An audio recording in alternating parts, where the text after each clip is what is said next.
Friends, we are to study effect of dilution in molar conductivity. दोस्तों ये बहुत ही important एक टॉपिक है जो बुक के अंदर बिल्कुल इसी तरह से नहीं बताया गया, लेकिन ये नए क्वेश्चंस पढ़ने के लिए उसमें सब जगह पर एक कंसेप्ट है और इसे हमें पहले से प्रीवियसली प्रिपेयर करना होगा।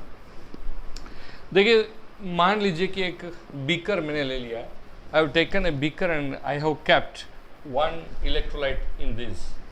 You can keep KCl, so it will be dissociate in K plus and Cl minus. If you are taking any weak electrolyte like CH3COOH, then it will be dissociate in CH3COO minus and H plus. कई बार कई जगह पर आपको दिखाई देगा कि CH3COOH के बजाय यहाँ पर लिखा हुआ है HAC. दोनों का मीनिंग एक ही है. AC मीन्स एसीटेट, और अगर इसके साथ में H लगा दिया तो एसीटेट के साथ में H लग गया तो ये हो गया एसिटिक एसिड. ये AC माइनस मतलब एसीटेट आयन, तो ये उसका साइन है, उसको बताने के लिए साइन है, तो उसमें कोई कंफ्यूज नहीं होना है. थोड़े प्रीवियस हमारे जो कंक्लूजन थे वो मैंने इधर लिख के रखा हुआ है, वो भी हम लोग फिर से एक बार रिपीट कर लेते हैं. ये बार बार रिपीट करना पड़ेगा ताकि आपको कंसेप्ट क्लियर रहेगा. के क्या होता है, तो कंडक्टिविटी पर ml, एक ml के अंदर जो कंडक्टिविटी होती है वो स्पेसिफिक कंडक्टिविटी वो K है. यहाँ पर कंडक्टेंस की अगर बात की जाए तो वो G है, लेकिन वो एंटायर सॉल्यूशन के लिए है. तो इन दोनों में बहुत डिफरेंस है, वो याद रखिएगा. ये सिर्फ एक ml के लिए, ये पूरे का पूरा एंटायर सॉल्यूशन के लिए. अच्छा, कॉन्सेंट्रेशन है वो किसके ऊपर डिपेंड करता है, तो कॉन्सेंट्रेशन और नंबर ऑफ आयन पर डिपेंड करता है. एज आई टोल्ड यू, अगर आयन की मात्रा ज़्यादा है, नंबर ऑफ आयन ज़्यादा है, तो वो कॉन्सेंट्रेटेड सॉल्यूशन है. अगर वो कम है तो वो डाइल्यूटेड सॉल्यूशन है. और ये दोनों फॉर्मूला भी आपको याद रखना है. कैप एम और you can say lambda M, that is K into 1000 upon M. And K equivalent मतलब अगर हम लोग बात करते हैं नॉर्मलिटी के हिसाब से, तो इक्विवेलेंट वेट डिसोल्व किया तो के इंटू 1000 अपॉन एन. तो ये फंडा आपको याद रखना है.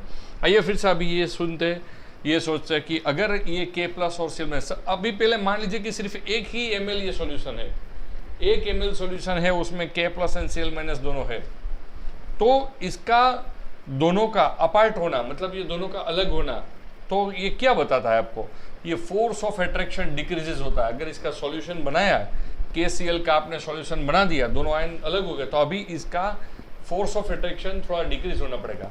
अच्छा, अगर आपने इसके अंदर पानी ज़्यादा डाला, मतलब इसको डाइल्यूट किया, तो क्या फर्क पड़ेगा.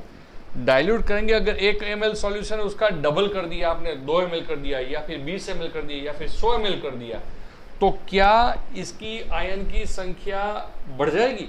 नहीं बढ़ेगी, वो कांस्टेंट रहेगी, लेकिन पर ml उसका डिस्टेंस बढ़ता जाएगा. बराबर समझिएगा जो मैं बोल रहा हूं.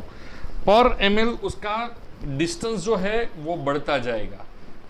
अभी हम लोग मोर डाइल्यूट कर रहे हैं. अगर मोर डाइल्यूट कर रहे हैं तो आप उसमें वॉल्यूम बढ़ा रहे हैं. Volume is increasing. वॉल्यूम बढ़ेगा तो इसका दोनों का पर ml डिस्टेंस बढ़ेगा, मतलब उसका कप्पा घटेगा, कंडक्टिविटी घटेगा, लेकिन कंडक्टेंस बढ़ेगा, मतलब पूरा जो कंडक्टेंस है वो बढ़ेगा. ये बहुत ही इंपॉर्टेंट पॉइंट है, बराबर याद रखिएगा. पर ml दोनों का डिस्टेंस बढ़ेगा तो पर ml कंडक्टिविटी कम होगा, लेकिन पूरा इंटर सॉल्यूशन का जो कंडक्टेंस है वो बढ़ेगा. तो यहां पर फिर से याद रखना है कि force of attraction decreases at that time K पर ml conductivity decreases, but G conductance increases, मतलब पूरा पात्र का, पूरा बीकर का जो कंडक्टेंस है वो बढ़ेगा. और वॉल्यूम इज इंक्रीजेस. अगर वॉल्यूम बढ़ा तो लैम्बडा m और लैम्बडा इक्विलिब्रियम मतलब इक्विवेलेंट वो भी बढ़ने वाला है. मतलब इसको कैप m या कैप इक्विव वो भी बढ़ने वाला है, मतलब ये इंक्रीज होने वाला है. तो पूरे का कंक्लूजन हमें ये याद रखना है. Dilution increases, conductance increases, kappa means conductivity decreases. ये एक ही टर्म है जो घटता है, लेकिन कम घटता है, इतना भी ज्यादा नहीं घटता है. Lambda m and lambda equivalent increases.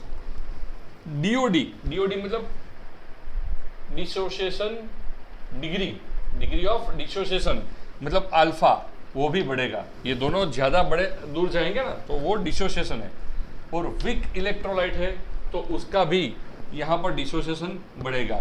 अगर ये वीक इलेक्ट्रोलाइट है, जैसे भी आप पानी डालते जाओगे तो ये थोड़ा उसका दोनों का बढ़ता जाएगा। सपोज 1 लीटर लिया है, इनिशियल में ये 10 ml का ही डिसोल्यूशन हुआ है, डिसोसिएशन हुआ है। अगर आप पानी बढ़ाते जाते हो तो अभी इसका डिसोसिएशन बढ़ता है। तो अगला क्वेश्चन पढ़ने से पहले ये पूरा फंड आपको क्लियर होना चाहिए। आई रिपीट द कंक्लूजन, जब आप डाइल्यूशन करते हो तो डाइल्यूशन बढ़ता है तो पूरे का पूरा वॉल्यूम का कंडक्टेंस बढ़ता है, लेकिन पर ml कंडक्टिविटी कम होता है।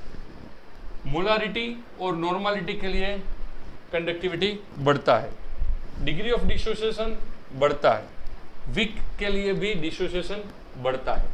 ये फंडामेंटल आपको बराबर याद रखना है। उसके बाद में हम लोग नया क्वेश्चन लेने वाले हैं।